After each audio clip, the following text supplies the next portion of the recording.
A ver, en la gran historia de las ideas, hay ciertos momentos de quiebre que simplemente lo cambian todo. Hoy vamos a meternos de lleno en uno de los más dramáticos, ese instante en que una fe que había definido a Europa por más de 1000 años, se vio cara a cara con una fuerza nueva y arrolladora, la razón humana.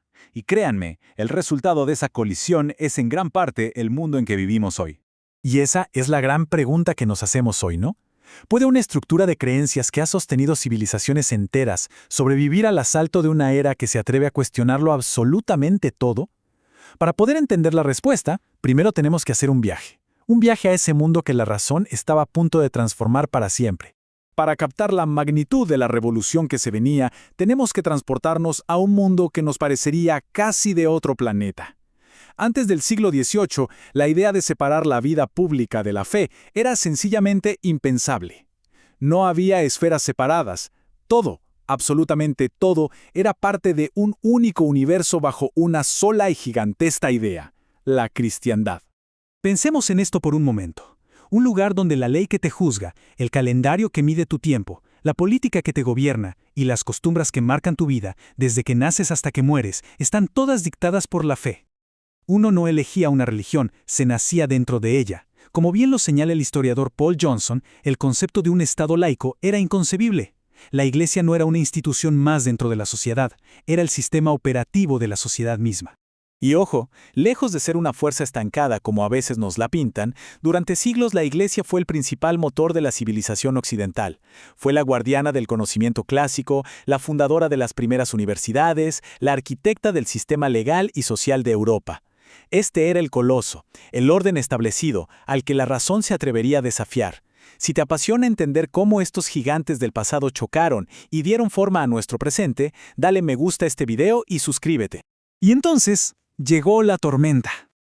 Pero no fue una invasión de ejércitos ni un cambio de fronteras. Fue algo mucho más profundo, una revolución en la mente humana, una forma completamente nueva de entender el universo, basada no en la revelación divina, sino en la observación, en la evidencia y en la lógica implacable. Claro que este cambio no ocurrió de un día para otro. Sus semillas se plantaron allá por el siglo XVII, con la revolución científica, que por primera vez sugirió que el universo podía ser entendido sin necesariamente recurrir a la fe. A finales de ese siglo, pensadores como John Locke todavía intentaban tender un puente, argumentando en 1695 que el cristianismo era en esencia razonable.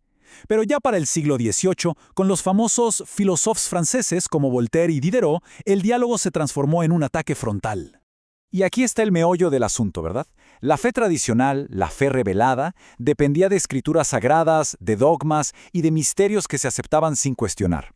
Frente a ella, la Ilustración propuso una religión natural, una idea radical que decía que las verdades sobre Dios y la moralidad no necesitaban ser reveladas. Cualquiera, en cualquier cultura, podía descubrirlas usando únicamente su razón. De repente, el misterio fue reemplazado por la lógica universal. Y que nadie se equivoque, ¿eh? Esto no era un mero debate de salón. La famosa frase de Voltaire a Federico el Grande lo deja clarísimo, era una campaña militante. El objetivo no era reformar, sino extirpar lo que ellos consideraban una superstición infame, y así liberar a la humanidad de lo que veían como las cadenas de la religión organizada. Las ideas, sobre todo las que son así de potentes, siempre tienen consecuencias, y la consecuencia más violenta, más explosiva de la Ilustración estalló en Francia en 1789. Aquí la batalla de las ideas abandonó los libros para tomar las calles, convirtiéndose en una guerra física y política contra la fe. Lo que pasó en la Revolución Francesa fue algo históricamente inédito. No buscaba una reforma religiosa como la de Lutero casi 3 siglos antes. No. Su objetivo era muchísimo más ambicioso: erradicar el cristianismo de la vida pública y construir desde cero un Estado basado pura y exclusivamente en los principios de la razón. Y para llenar ese vacío que dejó la Iglesia, los revolucionarios crearon su propia religión de Estado. Primero, el culto a la razón, y un poco más tarde, el culto al ser supremo de Robespierre. Fue un intento de tomar la forma de la religión, sus rituales, sus festividades, sus templos, pero reemplazando su contenido divino con los ideales de la Ilustración: la libertad, la naturaleza, la razón. La campaña de descristianización fue sorprendentemente sistemática. Se abolió el calendario gregoriano y se creó uno nuevo, racional, sin domingos ni fiestas religiosas. Las grandes catedrales como la mismísima Notre Dame en París fueron reconsagradas como templos de la razón, y las estatuas de los santos fueron reemplazadas por bustos de mártires de la Revolución y filósofos. Fue un intento deliberado por borrar más de 1000 años de cultura de la vida diaria del pueblo francés.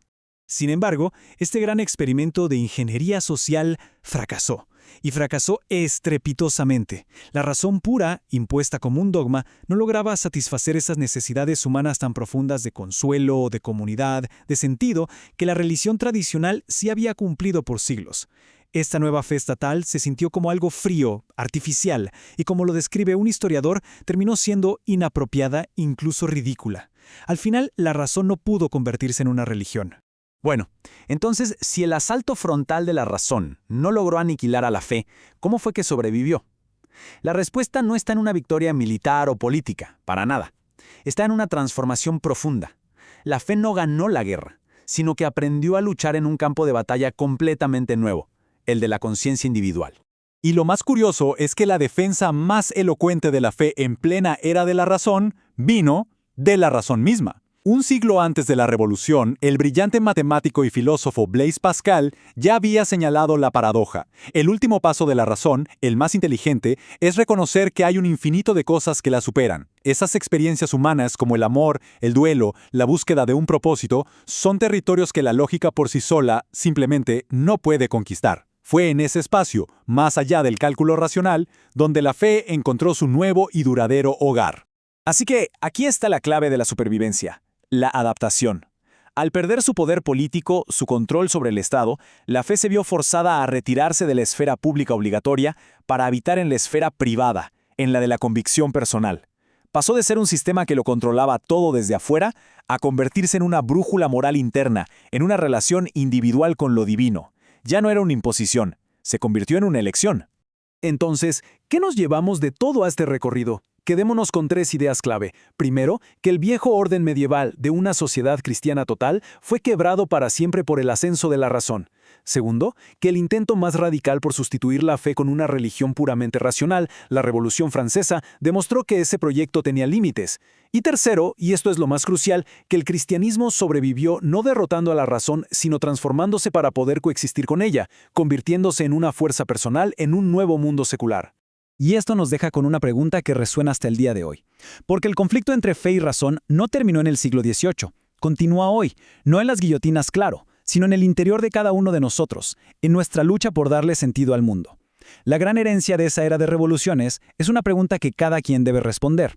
En nuestra propia búsqueda de la verdad, ¿qué lugar le damos a cada una de estas dos poderosas y a veces opuestas fuerzas? Y nos vemos hasta la próxima. Y no olvides dar me gusta y suscribirte a nuestro canal.